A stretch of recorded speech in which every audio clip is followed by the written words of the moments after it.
we are just coming up on 8 o'clock. Glad to see all the people who are here. All the people who are here waved because we are broadcasting this out to the people on Facebook, and they can see you at this moment. And hi to the people on Facebook. So I'd love if all the people on Facebook would wave. That's just like a little joke because we can't see them. And little joke. Okay, thank you, Barb, for at least looking like you acknowledged my joke at all. Everyone else, good morning. Good morning. Today is December 12th, 2020. Rabbi Brian, I'm hosting the Saturday service. I'm glad to welcome everyone who is here on the screen, everyone who's on YouTube, everyone who's watching afterwards. And let me do my thanks. Thanks to Alex, who does the tech and keeps things running, and Joe, who makes sure that y'all are nice in the chat. And thanks to Lee, who makes the most insane notes as to what it is we talk about that go up on the YouTube channel. And I just giggle to find out how she writes it. The Fozzie Bear theme song was referenced at one point in her notes, which were appropriate, even though we didn't ever have the Fozzie Bear theme song. Okay, good morning, everyone. Good morning, good morning. Other announcement is we have a slight, we have transcripts. We have if you go on the bottom of your Zoom ribbon, there's a button that says live transcript. If you click on that, you should be able to get a transcription happening a few seconds after something's said, which is kind of cool. Okay. I wanted to start us today with, I heard a little kid, and the little kid was saying to his mom, Tizer, because he needed some hand sanitizer. And I thought of, I have a little bit of echo happening here on the line. We're all right. And I thought about this being 2020, and that the kid had the word Tizer. Like, that's not a word that 2-year-olds used to have to know how to say. And I thought also about the word vector. Like, this is a word none of us were using a little while ago. And I thought by way of warm-up, we'd play a nice, fun COVID game.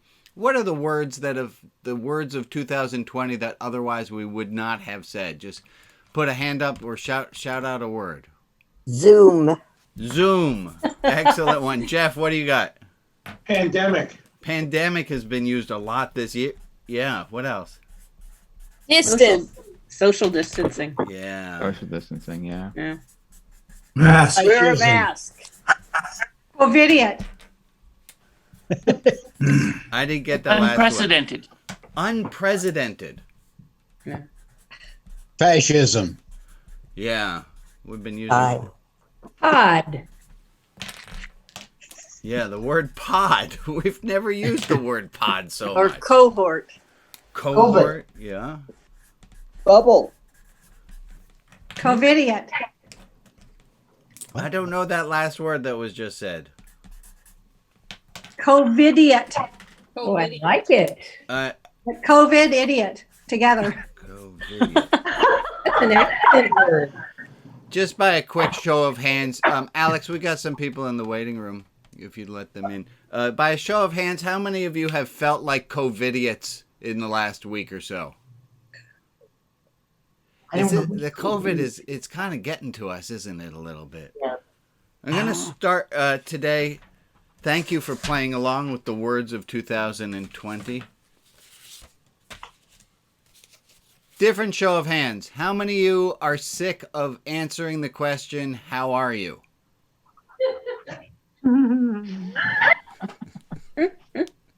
Not brags.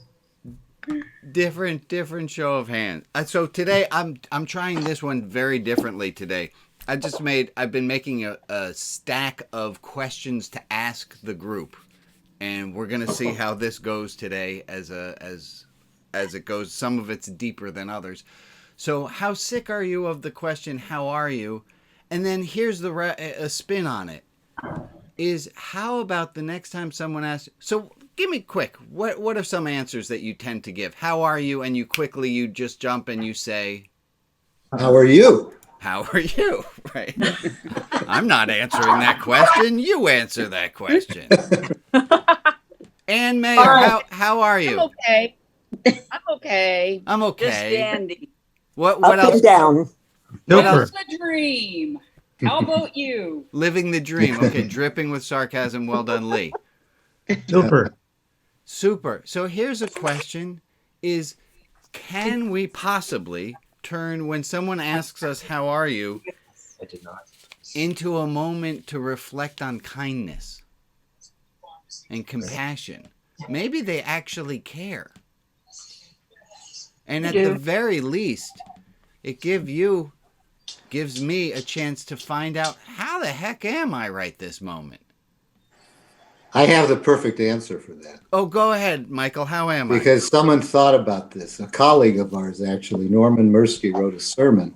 Anyway, he dealt with this and spun the question, what are you going through? What are you going, instead of how are you? Yeah. What are you going through? What are you going through? I like that. I like That's that. it. I actually thank you, Michael, for getting me back in touch with Elaine. She and I have been emailing. That's Good. offline. Or how about, what are you getting to experience today? What are you getting to experience? I like that. My friend Mark, he always asked, because he was sick of people complaining, he now asks people, what's going good? Oh, nice. All right, I got next question Be here. back in a minute. Next question here. I'd like to hear reports from the field. That's you guys. Reports from the field. What's it like being kind without always liking the person you're being kind to? Reports from the field. What is it like to be kind without necessarily liking the situation that you're in? Because I have a feeling of the people who are here that this experience has happened, and I want to hear from the group. What is it like to be kind without necessarily liking what's going on? What a good boy am I? Help me understand that. Help me understand that.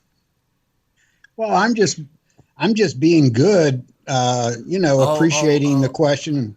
Yeah, So, David, you get to be proud of yourself. that's right. Okay, you're right. There's some inner satisfaction. I'm taking the moral high road. Good for me. Nothing wrong with that. What else do you get? How about how does compassion feel to me? All right. How does compassion feel to you, Michael? Well, that's the question. What it feels like being kind to that's someone what it that is. you're having difficulty listening to. Is that you anyone like, else actually. having that situation where there are people who you don't like who you have to be kind to? No, I wouldn't say I don't like. No, I spun it differently. I said people that I really like but are difficult to listen to. Right. I changed moved it a it little around. bit. I like that.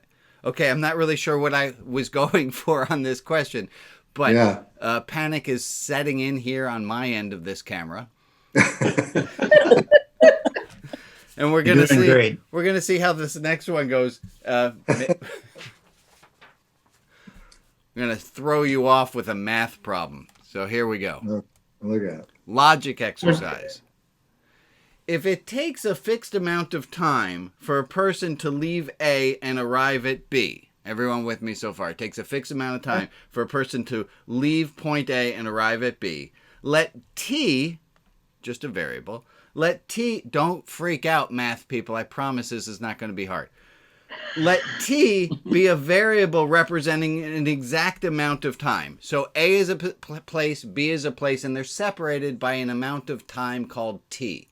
Right? We got one place, another place, and it takes you T time to get from A to B. Here's the question. Is it advantageous to travel tense about matters outside one's control? I know it seemed like a math problem, but let me put it again. There's point A, there's point B. It takes time T to go from A to B. The question is it advantageous to travel tense about matters outside one's control? Nope. You could argue it wastes time. So That wastes life. It's harmful. It's harmful. I would argue it hurts by T squared. It hurts by T squared. That's fantastic. So we're I would saying argue by doing that, it takes you to point C, which is not a place you wanted to be in. you don't. like you're off track. Yeah. Okay. It makes me think about when I'm driving and I want to keep a good distance between me and the car in front of me. And sometimes other people I drive with don't do that. But when I'm driving, I think that I'm going just as fast 100 feet behind them as I would be right on their bumper. Yeah, true. There's no So there's no point in rushing and being tense. and I would be tense if I were that close. Yeah. But if you were on their bumper, you'd save gas. Yeah. Yes. Thank you, Bob. Thank you, Bob. All right. Everyone did very well on that math problem. Good job, team. Oh, I need help on this one, please. I'm trying to get the wording of this right, and I couldn't figure it out. And I thought, oh, hey, I can make this part of the service. Almost 80% of a religious spiritual, almost 80% of religion, spirituality, and faith is comprised of acts of loving kindness. I know what I'm trying to say. I'm trying to say 80% of all doing religion, spirituality, or faith is the act of loving kindness. But the exact, I'm trying to get it in as few words. Hold on one second. We're getting an echo. We're getting an echo. We're getting an echo. We're getting an echo. We're getting an echo. We're getting an echo. We're getting an echo. Alex? Are you making a statement or is that true or false? No, there was an echo for a moment. I got it. Thank you for fixing it, Alex. All right. Can anyone help me word this a little better? Almost 80% of religion, spirituality, and faith. 80% of Harold, I'm sorry, you're causing the echo somehow. So I'm going to mute you unless you want to talk. I apologize. There's orange. Thank you for finding that. Sorry about. Oh, and Ruth is. I'm so excited that Ruth is here because it's because of Ruth we have the subtitles. Anyone have a help on this? So do we have any debate about the fact that 80%, I made up the number 80%, right? 80% of religion is loving kindness. Does that sound like a reasonable percent? I disagree. Seems a little low to me. Seems low. Only when done right. I'd say totally disagree. Okay, go ahead, Jeff. Acts of loving kindness are what you do for others. You can't do that unless you are kind to yourself. Oh, I didn't. And understand yourself and have spirituality in yourself. Okay. So until you have that, or some of that, or at least a percentage of that, 80% of you can't go out if you don't have 80% inside. I got you. So to yourself and to others, but you're going against my goal was to try to get fewer words. Where's the other 20%? Didn't Jesus talk about this, Rabbi? That sounds like a setup, dude. I don't know. No. Didn't he say it in Matthew, as I remember, something to the effect of the greatest commandment? I remember it's in the New Testament. Is the V'ahavta love your neighbor as yourself. Love your neighbor as yourself. Love God. Love God and love your neighbor. Yeah. Okay. All of the commandments are contained in those two phrases. Amen. Right. And I think Micah somewhere says, seek justice, love, mercy, and kindness. Yeah. And walk humbly with your God. Walk humbly with your God. Yeah, Hesed and Tzedakah. It's a little triad. Go ahead, Rags. You have some subject expertise. Well, what was referred to in Micah, do justice, love kindness, walk humbly, as being, it's another summary, like Jesus' later summary. Rags, and then if we put it, could we say this is do you have any commentary on this? 80% of religion done right? Well, I'm with the people that said why only 80%.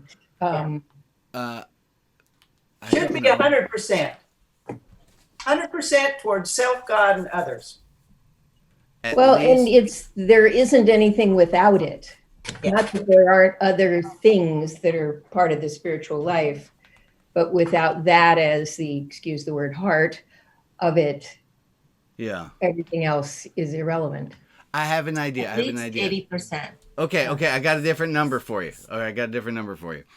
I was told that 73% of statistics are made up on the spot. So how about that? 73%. I'll go for that.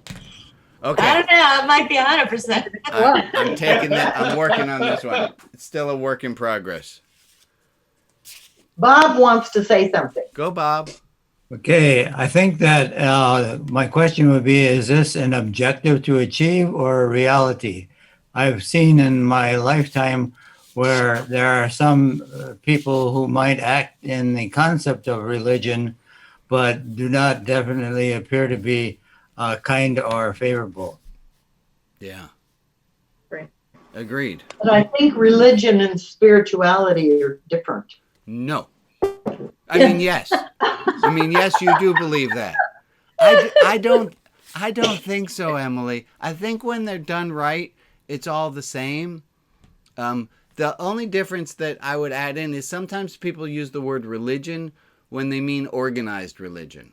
There's that. That's most of the time. Yeah, and I like to make a distinction between the two. I always use, not always, but I use spiritual, religious, faith, all three, just to cover my bases and to say I'm not. My Buddhist friend Nagi used to say it this way: same shit, different shovel.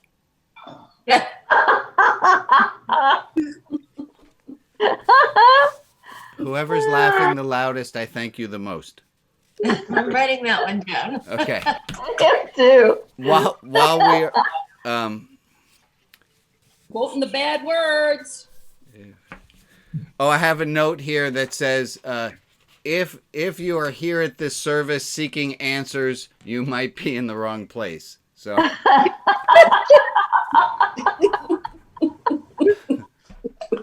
It probably should have said, if you're looking for definitive answers, we don't have those.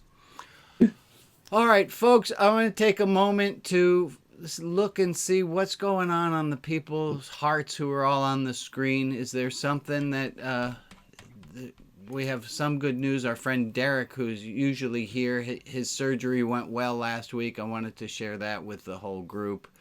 Are there other things that are either related to the group or in your own heart that you feel you want to share with the group? Because there's something that happens when we're with a group and we're witness that doesn't happen when we're alone. Alex, go ahead, my friend. I have two pieces of good news. Follow up on Derek. He's actually home with his daughter right now, so he's doing really great. I got some fantastic news. The contract that I'm working under has been extended for another 2 years, so I have officially got a job until June of 2023. That's Hey.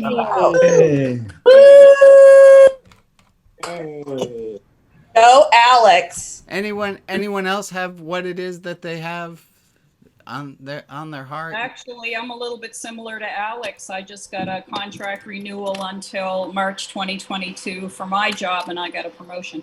Okay. Hey. And then I ended up working my tushy off last weekend and this weekend to prove it. Good on you, Lee. We have other things of good nature, or we got issues of our heart we want to share? I've got about 6 inches of snow to share with anybody. Thank you, but no thank you. You can keep your snow. What snow? Keep your snow. Bob, I want some. Can you send it down here? Yeah, I'll just get the wind to blow in a different direction. Can you put it in a box for me and mail it to Portland? Well, I tell you what, the other day I got a package that was packed to be refrigerated. So I've got this block of ice thing that can be frozen, and that's how I got it. So I'll have to look at it doing that way. There.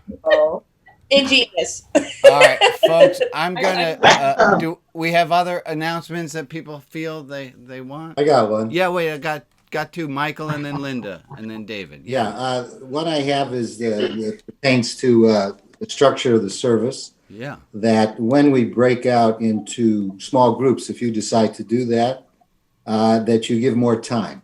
All right. Because I've experienced a number of times when we just don't have the time to listen to everybody. Thank you, Michael. Yeah. Thank you for saying. Linda and then David. This weekend, my oldest daughter, Emma, is graduating from Purdue University a semester early. So we have some good stuff going on. Wonderful. Thanks for sharing that. And David, what you got? Well, sir, I hate to admit it, but I am really suffering under really strong anger at, and I said fascism earlier, but the way our democracy and our Constitution has been so grossly demonized. And I'm really afraid for our country. Yeah. And I've really dumped on my congressional representative because he's one of the Republicans in Congress that signed up for this crap. He's from Tennessee. I said, well, if a civil war comes up, like Rush Limbaugh says secession's going to happen, are you going to go back down to Tennessee and join up with the Johnny Rebs? I mean, that's hardly satirical. So that's all I want to say because that's all I want to say. Yeah. David, you bring up a good point. We are living under untold stress, and this is a rough time. This is really hard. I want to say something about that because I've been very upset about all this too. But look at what has happened in the Supreme Court. Mm-hmm. Not one of themselves nominees has said, oh, maybe he's right. And I think by going through all of this crap and pushing the law to the limit has really shown how strong we are. The other thing I want to say, and I was absolutely shocked when this happened to me, I feel sorry for him. And I got to thinking about this after the rabbi's service on joy. I can have joy in my life just from me. I don't have to have the rest of the country telling me I'm a great person and I'm doing marvelous things to feel joyful. And that son of a bitch cannot have that. I really feel sorry for him. Now, I'm not going to go out and vote for him because I feel sorry for him. Don't get me wrong. I am looking forward to January. But anyway, that's my lecture. Well said. Go ahead, Carol. Really. And I will warn everyone that I reserve the right to pull us if we're going too political. Yes, Carol. I'm going too political. Well, you get in under the wire. My husband fled Germany. And he said a year ago, August, this is the way Hitler arose. And someone just now went to Georgia. And what they said is, there is no COVID. So why should we wear masks? This is all nonsense. Well, if Trump wore a mask, would you wear a mask? Of course we would. In other words, whatever Trump does, they're going to do. And so I think we are in great danger. I'm very glad about the Supreme Court, but I am not glad about the Congress where the Republicans, only 27 have said that Biden won the election. It's crazy. What's the matter with them? They're all educated. What are they so afraid of? Yeah. This is so folks, this is why we have religion, spirituality, we have a faith life. This is because we know that if we let ourselves just be out in the world and moved by all the events outside of ourselves, we'd be done for. And the idea of a spiritual practice, of a religious practice, faith, what is to give us that anchoring that we don't get moved by the wind and that we can continue to fight for what's right. And Rabbi Brian, yeah. On a lighter note, whether you want to continue this thread or not, in reading an article in, I tried to respond to a New York Times article, but I couldn't make contents there, even though I subscribed. On HuffPost, I added a comment on a column about all this, and I said, I wonder if the 3 Supreme Court justices whom Trump nominated for the court will now resign out of protest because of the basis on which they were nominated. Oof. Don't bet on it. No, they're not going to do that. A lifetime appointment. Why would they resign? Yeah, they don't want to resign. Um, Perhaps I have a different take on all this because Oh, my higher power is the higher power of the entire universe, all the dark energy, light energy, all the quantum physics stuff. And everything that's happening is part of that whole process. And I could rage against it, or I can just wait and see what's going to happen. And maybe this stuff is here, and we're going to learn something from it. And we're going to do things differently in the future. That's my hope for the human race. But I think I'm kind of my head's in la land when I say that. Because the other option is we're going to just do ourselves in. Because we've been given license to do whatever we want, and what we've done is poison our earth. That's all I have to say. Thank you very much. Folks, I'm going to grab the reins of this chariot here a little bit and bring in a quote from our friend Chuang Zhu. And I apologize. I know people love talking politics and what ifs and to feel our anger, and we have a right to have all those feelings. I just don't... I don't want to just be rehashing things. And to be honest, I want a respite from politics. I don't want that in my service. Maybe that's why. Maybe that's short-sighted. I don't know. Give me feedback. I agree. So here's a quote. Chuang Zhu said, I did it backwards just to make it more fun. He said, Crazy. Let your mind be like a mirror. Grasp nothing, reject nothing, receive it all, keep none. Let your mind be like a mirror. Grasp nothing, reject nothing, receive it all, keep none. Well, that's quite a contrast to where we just were. Yes. Feels Well like done. feels like that. Wow. Okay, that's a gear shift. Let your mind be like a mirror. Grasp nothing, reject nothing, receive it all, keep none. It's very Buddhist. We have to project. We have to project the best, and fear gets us nowhere. Right. But also to notice, and it gets kind of meta, that when we feel fear is to just feel the fear, not to grasp onto it, but not to reject it either, just to wait it out. It will leave.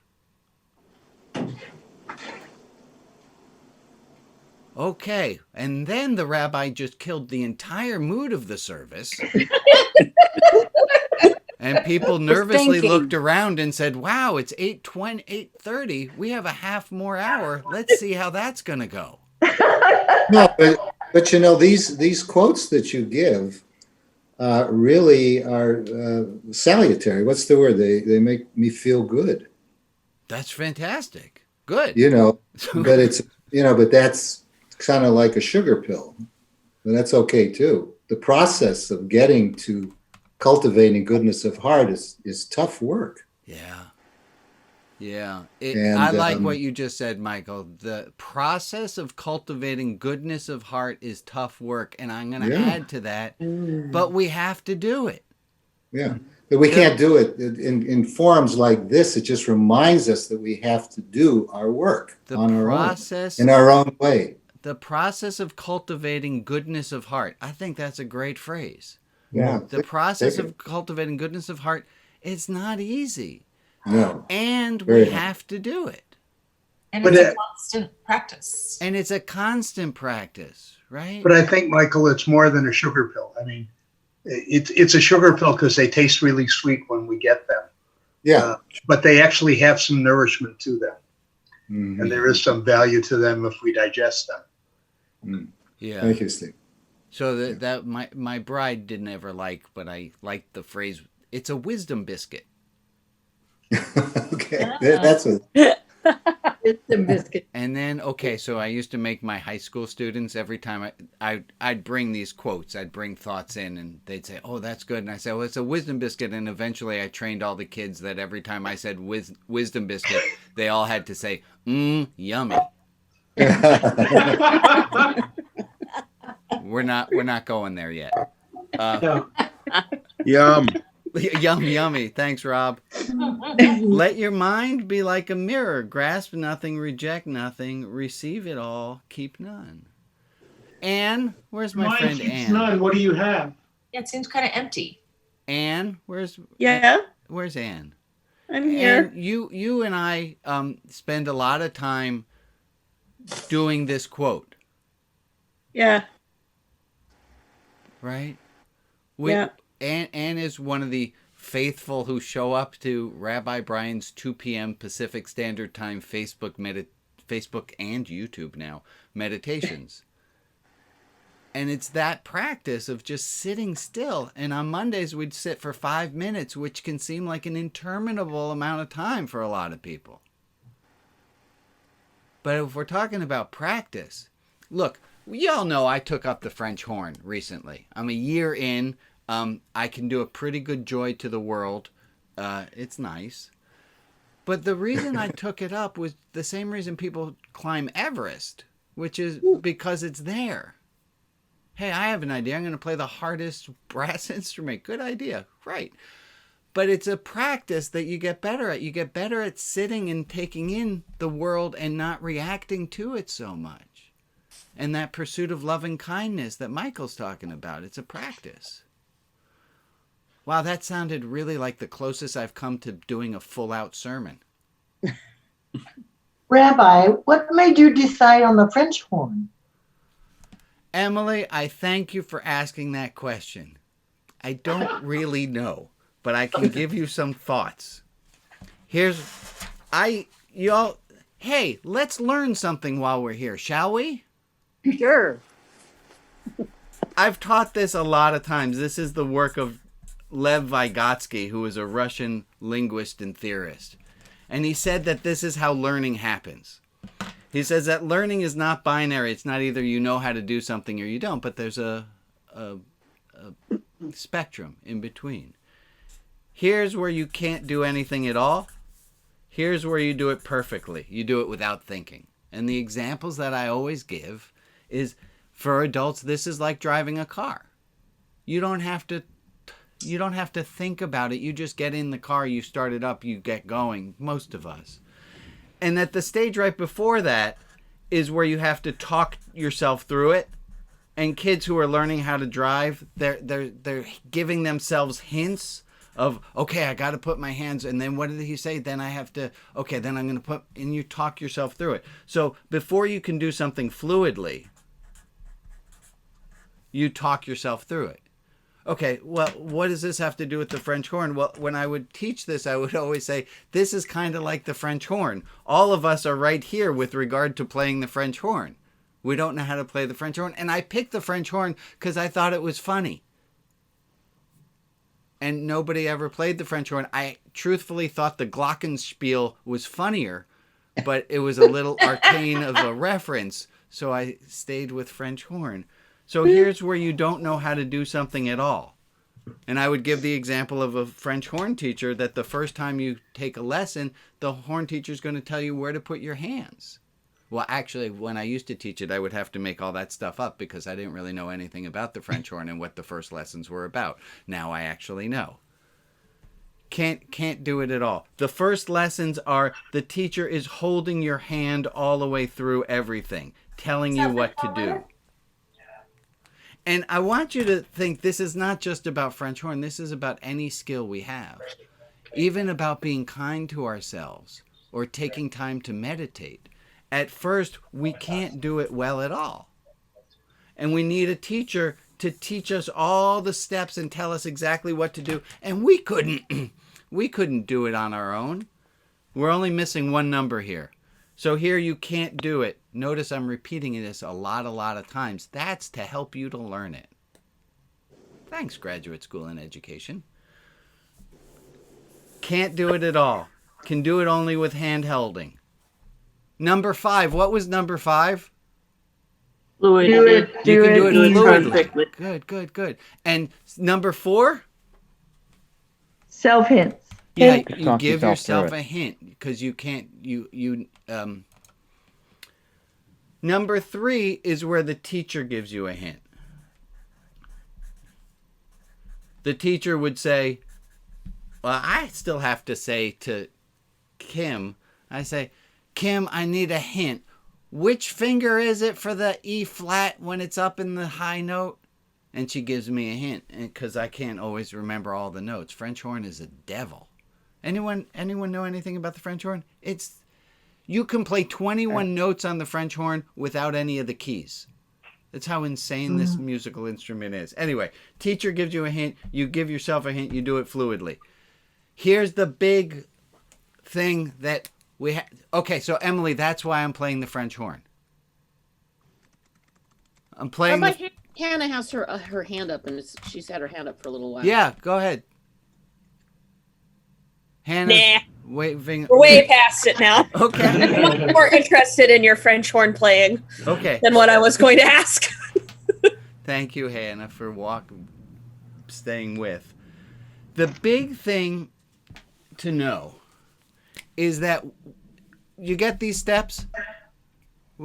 That's a horrible question that teachers ask all the time, where the teacher says, you get that, right? And then what are you going to answer? You're going to say, yeah, because that's the only hint. So instead of doing that, I'm going to have to see if we actually understand this. If you needed someone to tell you how many numbers were on this, what stage would that be? 1 or 2. If you needed I thought someone, it'd be 3 because they're giving you a hint. could be 3, Right. but you knew to ask, so it might be 4. Oh, Right, it's hard to see, but it's definitely not mastery yet. I think we got a good feeling of it. Here's the big thing that Vygotsky noticed. When we are not linear. When we are stressed, we fall down a number. When we are stressed, we fall down a number. My students doing math knew it up to the level where they could talk themselves through the quadratic equation. They go, okay, I remember the next part. And then guess what? Someone gives them a test. And they're stressed out. What happens? They fall. They fall back a stage. The great thing is to know that this is just what happens, right? This isn't because you're stupid. This is just what happens. Is they fall back a stage and they would say to me, Mr. Rabbi, because that's what they called me. Mr. Rabbi, can you just give me a hint? And I would say, I'd be glad to tell you exactly how the problem's done in an hour, but I can't give you a hint right now. I was that teacher. You all know who exactly I was. So we fall back, and it's not until you know how to do something fluidly that when you fall back, you're at self-hints. So I almost get into a car accident. I wind up sitting on the shoulder of the road going, okay, Brian, put the car in park. And I'm talking to myself. Here's why. Hey, show of hands. How many of you have a difficult time getting patient? Here's why. I discovered this last year. Here's why. The reason we don't have patience is because in order to do patience is you'd have to be able to do patience fluidly. But what happens is you get stressed out, so you fall back down a level. You can't ever be able to be patient fluidly because the stress is going to have you at the very best talking to yourself. And if you're the type of person who when stressed out is talking to yourself, guess what's going to happen? you're going to fall back and you're going to need somebody to tell you to take a breath. Which might not work because you're really stressed out. It doesn't. Okay. It's really hard to get patient. Good. Questions on this? Also, when I'm losing patience and someone says, take a deep breath to me, like, the thing I want to do is throw that person in a lake. Yes. Yes. So where does that leave me? Am I back? Does that just take me to like -1? No. You're just human. That's what we do. My friend John Reed said it's like you broke up with someone and they say, oh, there are lots of fish in the sea. He said that's kind of like someone with asthma and you say, oh, there's plenty of air. Yeah. Just take a breath. Yes, that. We'll tell John Reed to listen at this. Lee, make sure you make a note that John Reed should listen at this minute in the show. I have a question. In the rabbi show, in the service. Yes. Me? Whoever had a question. Jerry. So I have a question. Why can't you go forward? You can. Go 5 instead of 3. I mean, you can, but it's uphill. It ain't easy. You have to keep working it. You have to keep working it. Practice, and practice. Absolutely, Sherry. Yes, thank you for asking. That's between Musar and my yoga, I automatically start breathing and don't lose it and listen. But you've been practicing. Yes. Good for you. Good. There's a great old joke about the anger. Say it. When my wife is really angry at me, I take a kitchen towel and put it around her shoulders like a cape and say, now you're super angry. Maybe she'll laugh. Maybe I'll die.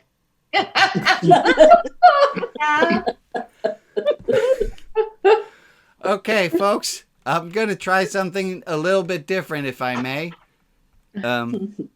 We all doing okay? Yep. Okay, good. I'll make a quick announcements, and then I'm going to read you guys a story, which is I'm excited because I wrote something I'm really, really thrilled about. First, the announcements. The thank yous to everyone for showing up. This is so much fun for me, and I love that. Like, hey, I had all these random religious thoughts. I still have more of them. I'm going to share them with the group because that's going to be what we do on Saturday. So thank you all for showing up. There are 3 ways that you can help this organization. Tell a friend. I know it's weird to tell a friend about anything religious because there's that social taboo, but yeah, I don't know how to get over that. Tell them we have free cookies. I don't know. Just come here, adult. There's candy at this service. Like, that's weird. I don't know how you invite people. But is there also an unmarked van? Yeah, Rabbi? unmarked van, and tell them we do not serve. Go ahead. I have an idea that might help. Really get a large net of friends. Yeah. And then out of that big net, try to figure out the one who will respond. Right. Well, so one way you can support is by bringing your friends, send them the articles, the newsletter articles, help out. 2, you can make a purchase off the Etsy store. Would you put that up there, please, Alex? We have the Etsy store, and the Etsy item of the week is how to learn Hebrew. Is learn Hebrew in 7 lessons. You can learn to read Hebrew. I'm doing this with my friend Ronit. She has the skills of teaching. I have the skills of doing the internet large group. And we're teaching people. You will learn how to read Hebrew within 4 weeks. Week number 5, you're already practicing. And it's not just Abba Baba Bayit. We're going right into Mishnah and Bible. So if you've ever wanted to learn how to read Hebrew, we have 2 classes starting in January. Alex, thank you for putting the link up. Yeah. And that'd be good for once in a while. There's a question on the crossword puzzles about Hebrew letters that I don't know. Yeah, that's true. So Hebrew letters and Hebrew months are great for crosswords and for Scrabble. Now you know. So is it okay for people who have studied and do read Hebrew but would like to brush up to join in? It's the same alphabet. But yes, sure. If you would like to join us, you could be at the head of the class. You're going to know more than other people, but yes, it's the same alphabet. We'll glad to have whoever wants to show up. Thank you for putting the link in there. The other way you can support this group is to make a donation. If you think about that time at a church service where they pass around a hat, it's like that, but it's a yarmulke and it's electronic. So an electronic yarmulke. Yeah. So to please be of support, and I thank everyone who are donors and the monthly donors. It's all so very appreciated. Are we ready for a story time? Yes. Okay. Can you all give me a thumbs up? We're ready for story time. Okay, here we go. This is called Christmas Magic.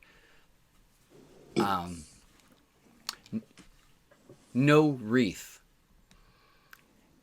Annie and I are BFFs. Her dance card opened up for me as her pubescent brother prefers to spend more time with his peers.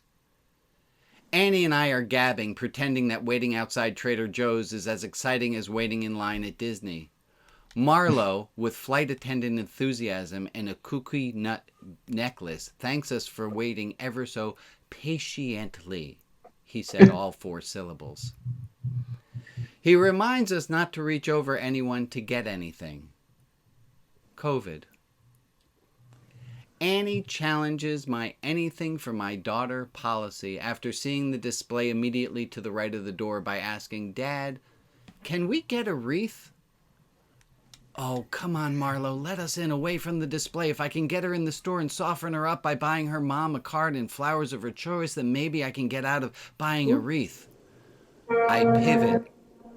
You know, we were supposed to get a wreath from Mr. Jeff. A neighbor... Uh-oh, we're getting a little bit of echo.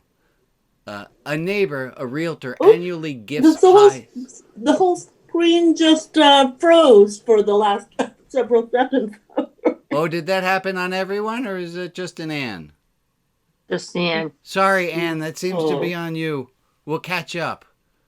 Okay, my neighbor, a realtor, annually gifts pies to those who referred him business, and this year they were also giving wreaths, so I signed up to get one for Mom.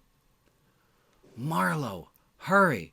I don't want to buy a wreath. I'm fine with the tree, but there's something about a wreath that's just sehr goyish. I continue, hoping my horrible answer will get me out of having to pay for a wreath. But due to recent restrictions, Mr. Jeff isn't doing it, so no, we aren't getting one. I figured if I weren't buying the wreath, if I were getting it for free, then somehow it was okay, like how the smokes I used to bum off people outside wedding venues after a wedding on my way to my car didn't count as smoking. She isn't distracted and corrects me. So we should get one then. Marlo, hurry.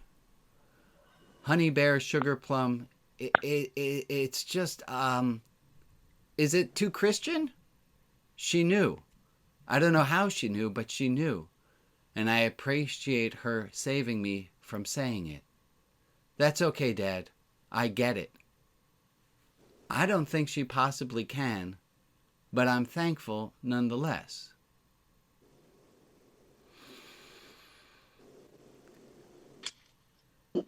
Tony unloads, scans, and bags our bi-weekly shop. I look at Annie and say, "Go get one, Dumpling." She looks at my eyes to ascertain if she's understanding what I'm saying, then bolts to the display to retrieve the first wreath I have ever bought. What was I making such a big deal about?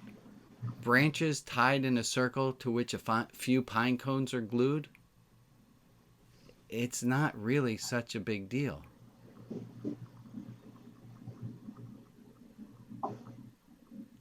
Annie. Mom, Mom, Mom, Mom, we got you one. We got you a wreath. Jane. Wow, I didn't think we'd ever have one. She turns to me with loving, grateful eyes. Thank you, honey. Me.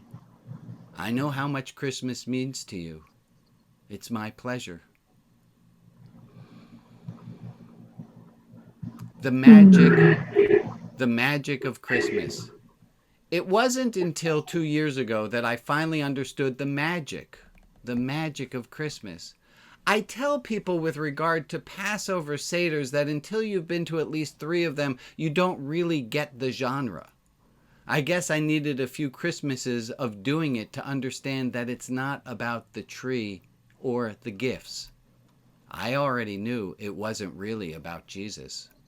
It's about preparing for and then celebrating magic. And the prep is intense.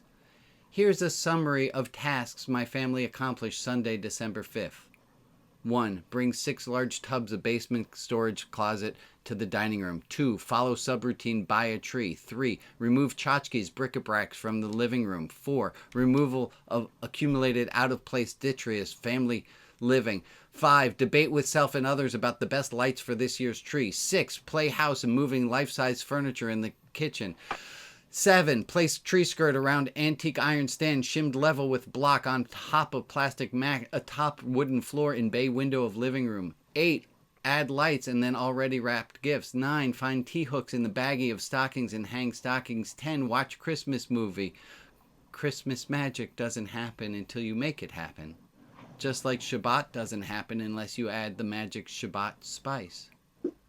2 years ago, sitting in the living room, Christmas morning, fire in the fireplace, records spinning, opening gifts, feeling merry in this season, a magical sense of fullness.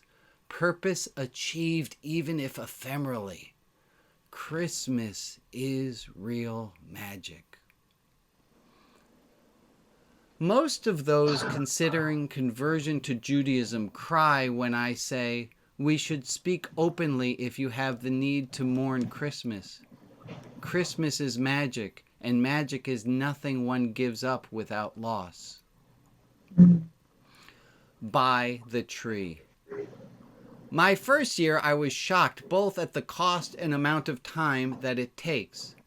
I used to think you just buy a tree like you buy pasta. No. Buying a tree is nothing that easy. You have to get the right one to capture the most magic. There is much I just didn't know. I learned that netted trees that the Carney-esque workers unbundle from the cold trailers need time to warm at home before the branches settle before decorating. I learned that seasonal Tannenbaums can vary according to color, fragrance, horizontal spread, vertical spread, needle display, tip display, and life expectancy. And one other thing I learned. Flocking is for the goyim. For anybody.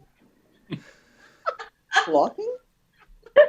Friday, on a way to a local car lot turned uncomfortably bright tree lot, Annie asks about how much trees cost. About 100, I say.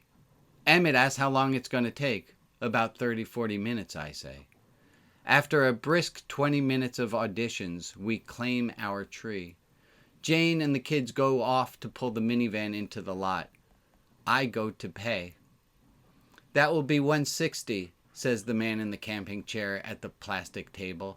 Cash or charge? Nope, too much.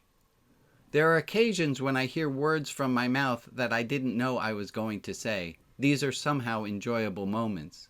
He tilts his head slightly towards the mistletoe and states, I'm so sorry, there's nothing I can do about it. An awkward moment of silence.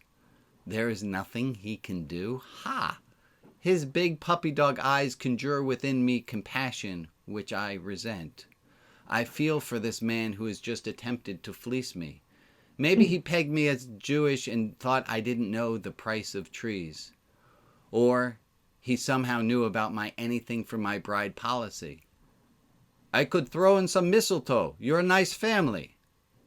I thank you, my friend. No, thank you.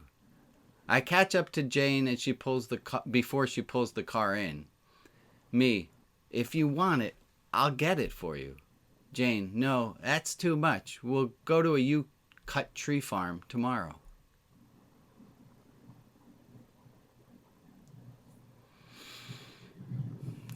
Between 15 to 20 minutes away by minivan, we spend about 40 minutes exploring the gently sloped hill of Zergberg Farm off Germantown Road. We find an even more perfect tree. $50. You cut. Any size tree, any variety. and they lend you the saw. As I'm cutting around from the base, Annie says, "Nice one, Rabbi. You're circumcising a tree."